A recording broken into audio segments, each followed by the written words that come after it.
Paz contigo! Este é o programa Jardim de Deus, a clínica para a sua alma. E hoje nós vamos dar continuidade ao assunto que nós começamos na semana passada. Mente em alerta, coração em paz, quando a saúde mental encontra a fé. E para continuar esse assunto, nós estamos aqui com a doutora Juliana Santos, também a pastora Cleisiele, e nós vamos dar continuidade então a esse assunto que ainda temos muito o que falar, é um assunto muito importante e nós vamos então dar continuidade a esse assunto. João 16:33 diz assim: no mundo tereis aflição, mas tende bom ânimo, eu venci o mundo. Essa palavra encorajadora de Jesus nos ensina muito sobre as aflições e sobre a gente não desanimar, nós termos bom ânimo.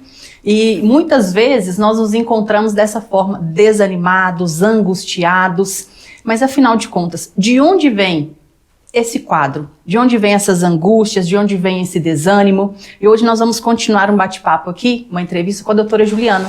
Ela vai trazer luz sobre possibilidades de onde pode vir esses quadros. Doutora Juliana, seja muito bem-vinda novamente para continuar esse papo delicioso que nós tivemos aqui, que trouxe clareza a tantas questões, trouxe luz a muitas pessoas.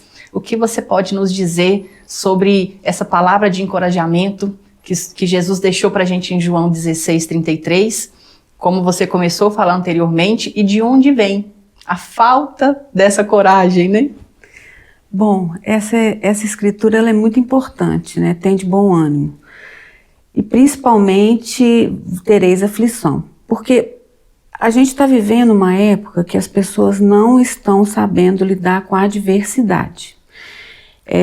Há um tempo atrás eu vi um estudo, né, bem que eu gosto muito dos estudos, falando que os adolescentes não estão mais sabendo conjugar a conjunção adversativa, mais embora, porque eles não estão sabendo lidar com a adversidade, com aquilo que não sai exatamente como a gente espera. Estamos ficando extremamente concretos, é sim ou não, curtiu ou não curtiu, dá like, dislike. Então o like é tudo de bom, dislike é eu quero morrer, entendeu? Bom, a vida não é assim, né? Temos adversidades, seremos provados até que cheguemos à altura de Cristo. Isso é fato. É fato para o cristão e é fato para o não cristão. O cristão, ele tem uma força a mais, ele tem o exército do Senhor com ele. O não cristão busca em outras coisas. Sim. Mas teremos aflição. Quando a gente fala sobre adoecimento mental, me vem muito à mente a questão da angústia. A angústia que foi tão trabalhada pela psicanálise, e eu tive a oportunidade de trabalhar uma época com pessoas em drogadição, né? Alcoólatras, pessoas viciadas em droga.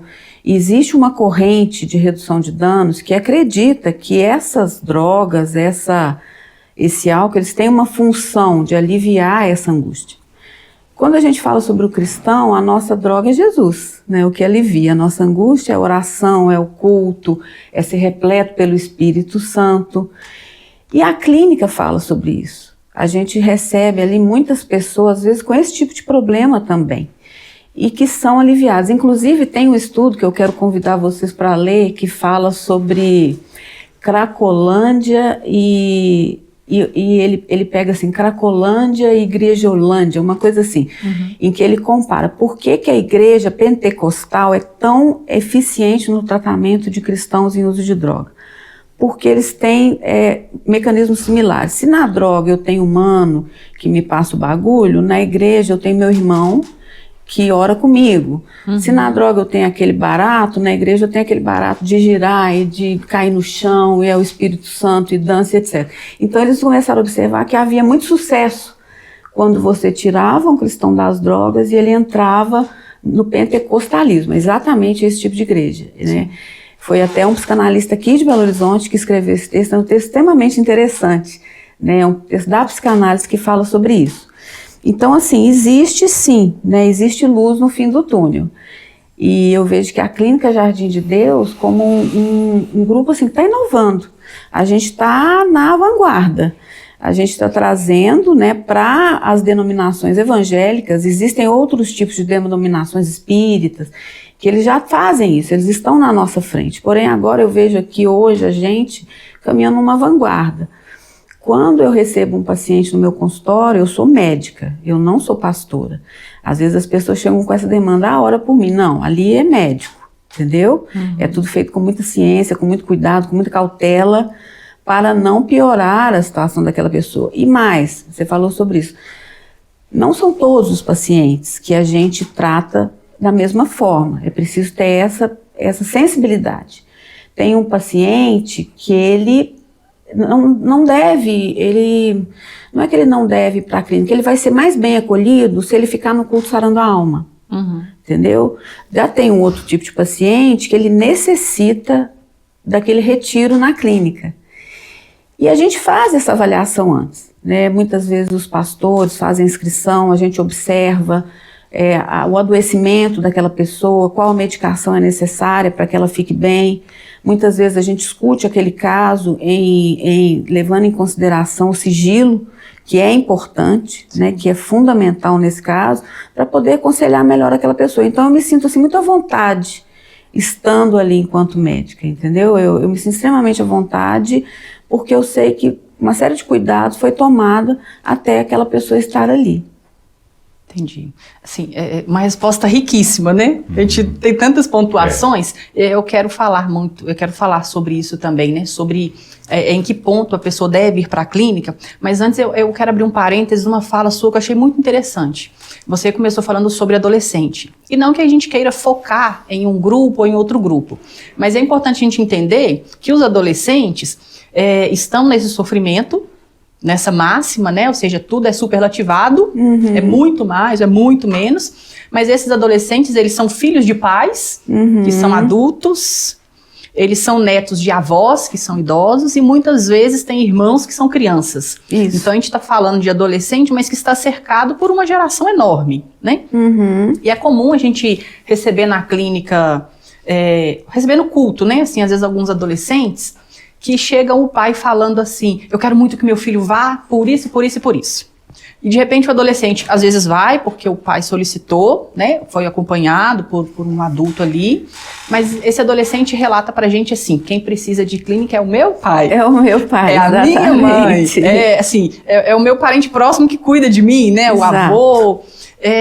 Fala um pouquinho pra gente assim sobre essa leitura, né, e até mesmo esse cuidado da clínica no âmbito familiar, né? Porque esse adolescente, ele está inserido no âmbito familiar. Então, quando um adolescente sofre, geralmente uma família está em sofrimento, né? Exatamente. Eu vi uma postagem sua, falando sobre bebê reborn, você estava falando sobre o simbólico. Sim. E eu vejo que passa muito sobre isso. Porque, por exemplo, na psicanálise, o que a gente vê? A gente tem o real e o simbólico, né? Sim. Então, o simbólico é a maneira de, muitas vezes, a gente lidar com aquele real. E esse simbolismo vem, né, na história, assim, pegando de uma forma, assim, bem rasa sobre Freud, né? Eu não vou entrar. Mas, por exemplo, ele fala muito sobre a gente sublimar através de escrita, através da arte, através de boas ações, através de um papel na sociedade. O que acontece com esse adolescente, que a gente não pode esquecer, é que tem o simbólico da internet. Tem o simbólico do virtual. E isso tá meio que... Esse adolescente, ele tem se sentido muito mais à vontade no mundo virtual do que no mundo real. Eu tenho adolescentes, a gente tem, quero até... pais, existe um ponto na internet, o bem-estar, onde você consegue saber exatamente quanto tempo seu filho passa na internet. E eu já peguei crianças, passam 16 horas por dia... 14 horas, ou seja, a vida útil dele está na internet. Ele não tem uma vida útil nesse mundo, é tudo no simbólico, né? Ali naquele simbolismo. E isso tem afetado muito esses jovens. Eles têm uma dificuldade no relacionamento, eles têm uma dificuldade na questão que não é virtual. E o pai, por sua vez, ele teve um conflito de geração. A gente não viveu isso. A gente não tinha uma vida virtual. Nós vivemos uma vida num mundo que não era virtual, né? Num mundo onde a gente simbolizava de outras formas. E eu acho que está dando uma... Eu vejo muitas vezes os pais não entendendo aquele filho. Esse é um ponto, né? E quando você fala desse simbólico, ele está falando também sobre sexualidade, né? Sobre essa fluidez. Eu me sinto uma menina, um menino chega, é tão comum ver isso, olha gente, é muito comum ver isso na clínica, tá? Eu sou um menino, mas eu me sinto uma menina. Qual é a primeira coisa que eu vejo os pais cristãos fazendo? Não, é o bloqueio. Não, você não é nada disso, esquece isso, isso é uma bobagem, vai orar. E o que esse jovem faz? Ele não faz isso, ele começa a desenvolver um sentimento de baixa estima tão grande que muitas vezes leva à tentativa de autoextermínio. Para eles também é algo super... Não é como era para a gente. Eles têm vídeos sobre isso, eles trocam informações sobre isso. É um contexto... se a gente vai falar isso para uma pessoa que não tem... Quando eu comecei a ver, eu também fiquei super assustada. Na medida que eu fui, já são anos trabalhando com adolescente, eu fui entendendo que nada mais é do que um simbolismo, entendeu? Aquilo é um simbólico para ele também. Né? Quando ele diz, eu não quero viver esta vida, entendeu? Eu não quero viver esta vida. E às vezes, essa pós-graduação que eu fiz na UFMG é muito interessante, que ela falava o seguinte, a puberdade, ela invade aquele corpo do adolescente de uma forma, assim, sem pedir licença. Ele acorda com pelos em locais que ele não tinha antes. Tive um adolescente que falou, eu odeio meu pé, ele é enorme, entendeu? O pé cresce, a cara cheia de espinhas, um corpo que ele não reconhece. Então ali, se você for pegar padrões de psiquiatria, já começa uma psicose, um corpo que eu não reconheço, um corpo que não é meu. Né? Então ali tem algo potencial. E ele tem que passar por essa travessia. Domênico de Masi fala muito sobre isso, ele tem trabalho sobre isso, é um psicanalista, um lacaniano, e ele fala que a adolescência é uma travessia. Ele tem que atravessar aquele ponto e ali ele faz escolhas. Ele tem que fazer escolhas, entende? A escolha não vem de fora do pai, ele não vai aceitar isso, aquele momento é dele. E o que eu vejo, às vezes quando o pai impõe alguma coisa, aquilo vira para ele uma causa. Então aí que eu não vou fazer, entendeu? Ele depõe contra a identidade que ele está construindo, né? Exatamente, ele quer construir, ele tem que fazer aquela travessia sozinho. E nessa hora vem os padrões que ele tinha.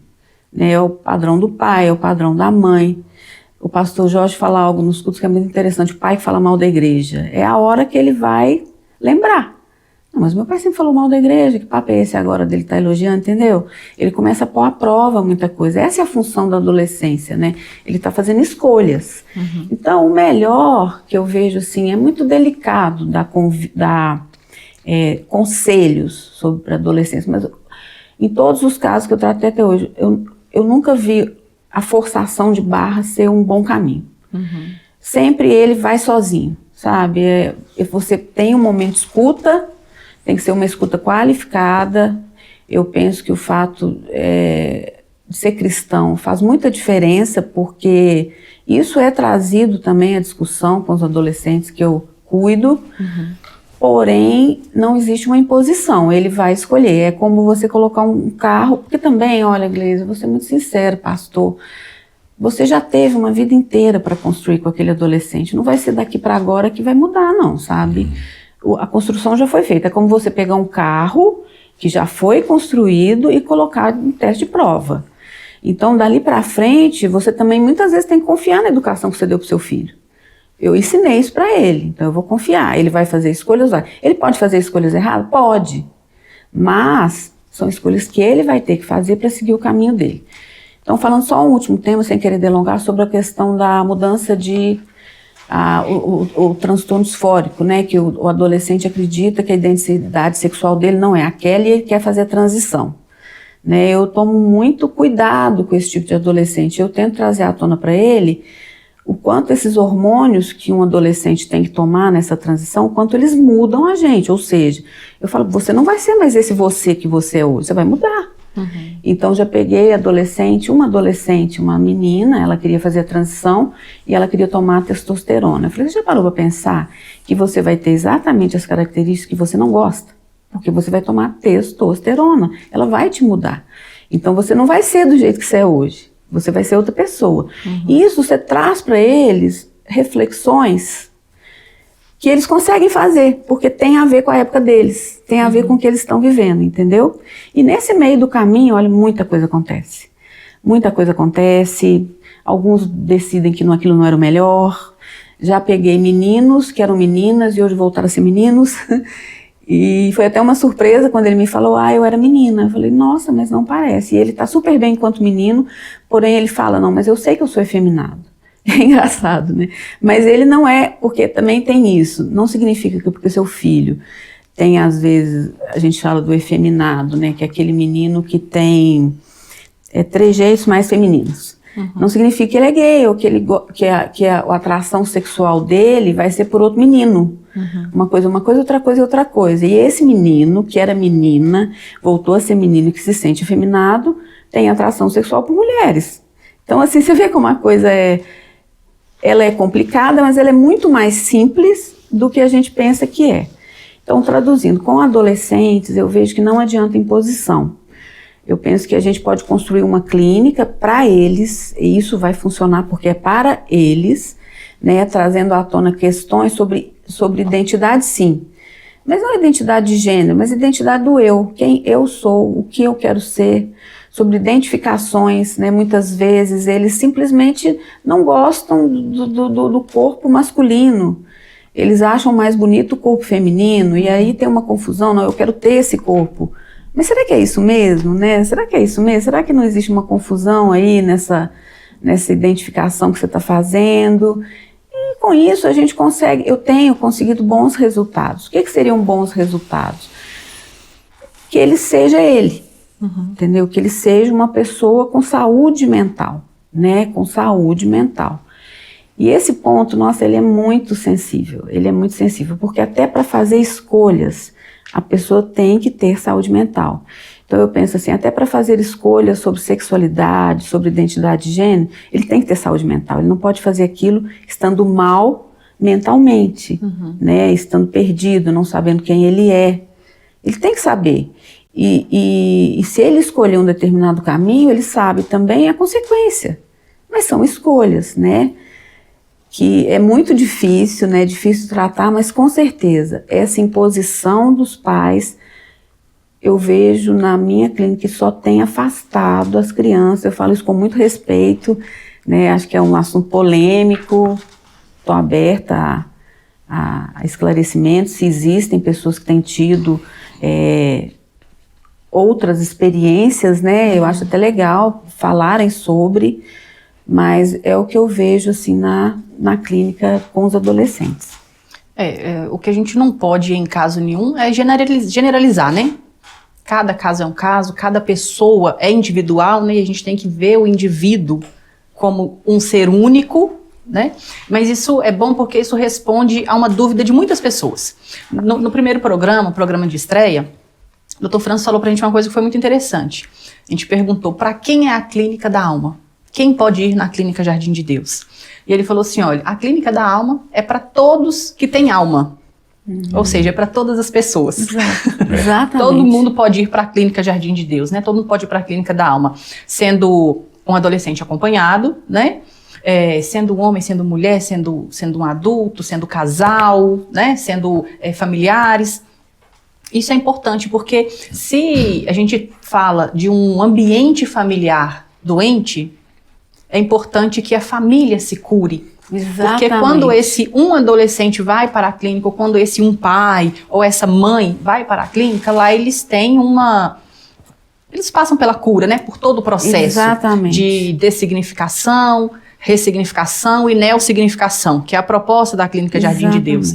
Mas e o depois, né? E o ambiente em casa? Então, fica até respondendo uma dúvida para quem pergunta, eu devo ir? Eu vou sozinha? Vai ser bom ir com meu marido? Vai ser bom levar meu filho? É bom você avaliar o seu ambiente familiar. Se pode ir como casal, ótimo, participem desse processo de cura juntos. Porque se um casal se cura junto, ele vive o processo de cura junto. Exato. E aí esse casamento vai ser muito mais saudável. Se esses pais se curam juntos, ou nós já recebemos também na clínica, pai, mãe e filho, pai, mãe e filhos, pai, mãe e filha. E como é bom poder chegar em casa num ambiente, ou seja, num ambiente total, curado. Exato. Né? Porque senão a gente pega seja o adolescente, seja o adulto, e leva ele para o mesmo ambiente, em que o ambiente não propõe para ele uma cura, ele tende a repetir padrões. Então a cura ela é um processo o ambiente pode favorecer, tanto o ambiente da clínica quanto o ambiente de casa, e é importante para as pessoas visualizarem isso, né? Ir em família, vocês podem ir com, às vezes se unem, nós já recebemos caravanas de pessoas que foram entre amigas, porque uma amiga falava com a outra, olha, meu casamento não tá legal, aí a outra falava, o meu também não tá, aí eu tô com problema do meu filho, era um conjunto de amigas que tinham problemas, vamos nos curar juntas? Isso mesmo. Então assim, é um processo, né, isso facilita, né? Facilita. Isso facilita. É uma coisa que você falou que eu quero também pontuar, a importância do pai e da mãe. Pai e a mãe, nossa, principalmente o pai, é uma oportunidade que eu estou tendo, eu acho que é muito importante. O pai, ele não tem noção o quanto ele é importante na vida de uma criança. O pai, ele dá estrutura, ele é o exemplo, ele é o homem da vida da menina e ele também é o exemplo para o menino. O herói para o menino. O herói para o menino, e aquilo é muito importante, né? Então, a gente precisa ter para os nossos filhos, oferecer para eles o que eles precisam. Uma criança precisa ser corrigida, ele necessita daquilo. Celular, aproveitando a oportunidade de falar sobre celular, já tem saído estudos que têm mostrado que essa luz do celular, ela muda a conformação cerebral de crianças, né? Então ela causa efeitos de impulsividade, não saber se controlar, e aquele pai que é permissivo e que faz o quê? A criança está perturbando, ele faz exatamente o que? Ele dá o celular. Gente, isso assim é terrível, né? Então quero também aproveitar e falar sobre isso, porque é isso mesmo que você falou, é uma construção. O pai, ele é super importante, e o filho, ele vai receber daquele pai no momento certo. O momento de proibir, de tal, não é a adolescência. É antes, entendeu? Ali é hora de debater, de ser lógico, de convencer através do discurso, entendeu? De ser inteiro, de ser... eu estou errado? Ok, qual o problema de admitir que está errado, né? Então é isso, né? Eu acho que assim a gente consegue construir uma saúde mental para esses jovens, mais palpável, sabe? A Sociedade Brasileira de Pediatria fala para a gente dar celular depois de 18 anos. Não dar celular antes para adolescente nem para criança. E é um ponto que eu bato muito com os meus pacientes. Entendeu? E é interessante porque eles me ouvem. Eu não sei se eles ouvem na hora depois, né? Mas eles me ouvem, né? Porque tem argumento. Olha, isso está te prejudicando. Faz sentido para eles. Faz sentido para eles, exato. Não é uma imposição. É uma opção. Vamos pensar juntos aqui como fazer. Né? Então isso funciona. Sim. Muito bom. E é isso mesmo. Nós vivemos, então, numa sociedade onde se exige muito se é cobrado e também muito se é oferecido. E não é que a sociedade oferecendo é uma coisa exatamente boa, exatamente adequada. Exatamente. Então nós estamos vivemos nestas circunstâncias também. E nós vemos que essa busca de equilíbrio, ela é importante, ela é necessária, né? Tanto no aspecto individual, emocional, social, em todas as áreas, né? E esse equilíbrio, ele é importante. E quando eu penso nesse equilíbrio, e eu tento trazer essa pergunta, e fazendo essa pergunta para você, considerando você como médica, como pastora também, se existe esse tipo de equilíbrio entre o que é medicamento a ser ministrado, escuta, acompanhamento, como é que isso pode ser tratado na vida da pessoa e como você traz também essa abordagem junto com a fé. Porque eu imagino que justamente a fé não anula o tratamento e também o tratamento não vai fazer o contrário, dizer que a fé também deixa de ser importante. E você já mencionou sobre essa importância, né, de considerar a fé também junto com o tratamento. Sim. Né? Existem outros profissionais que não consideram tanto a fé, mas consideram outro aspecto.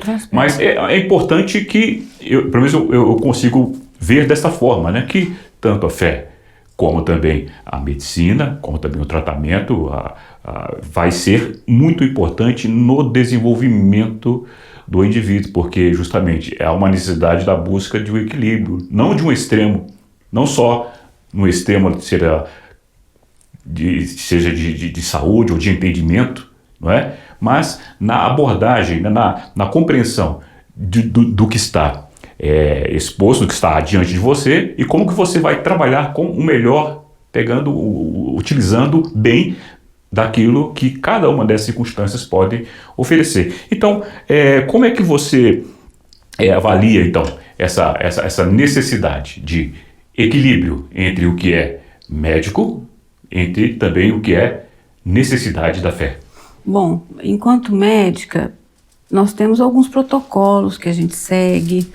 Teve um dia desse que a gente teve até um treinamento, né, em saúde mental na clínica, com os membros, né, da clínica. Sim.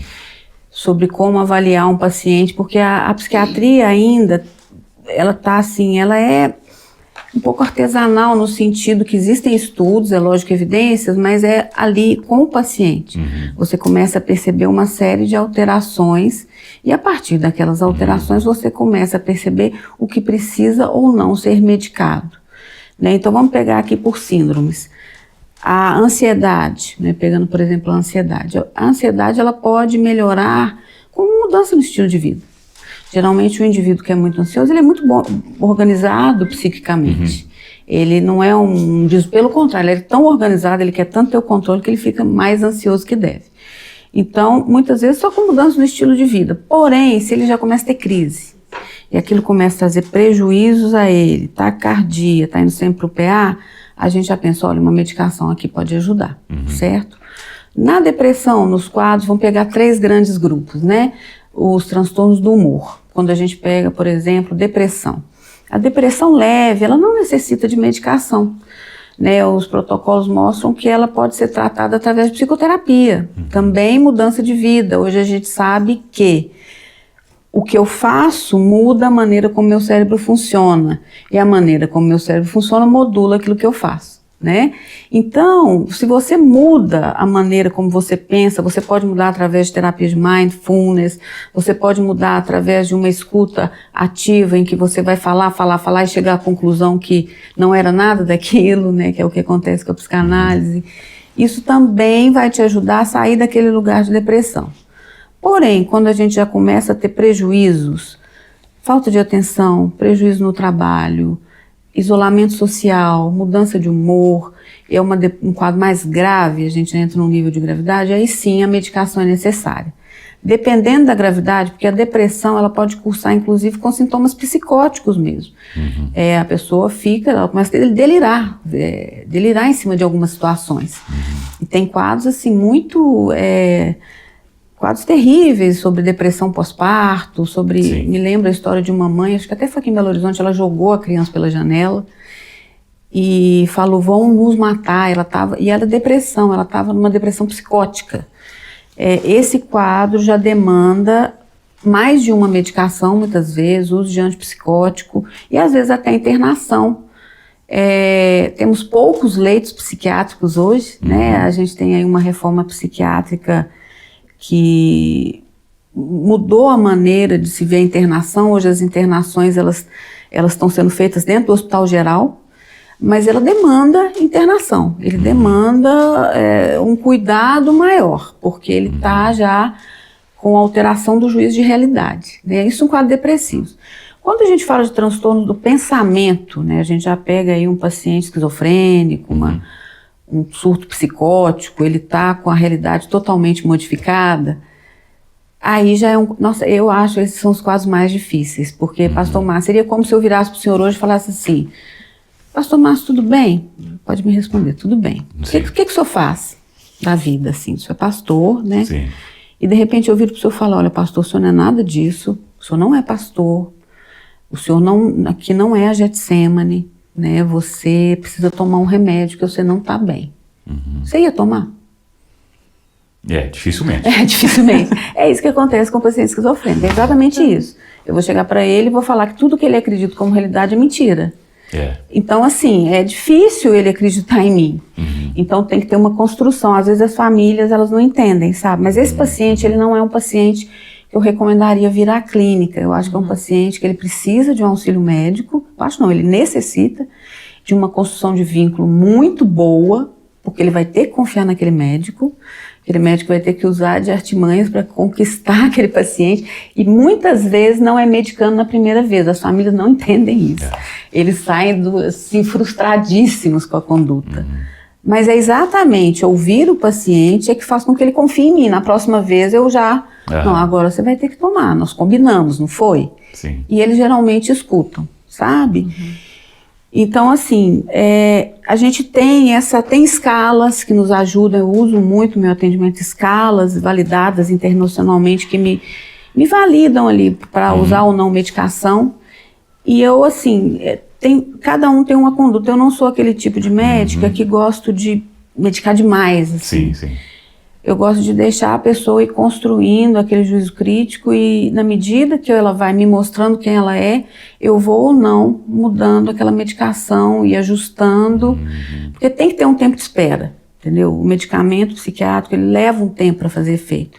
Então é necessário esse manejo do paciente espera, aguarda, vai fazer efeito, para a gente poder lidar com isso. E vai muito da prática. Tem pessoas que falam que você só vira um bom médico para lidar com transtorno de psiquiatria depois de 10 anos de prática.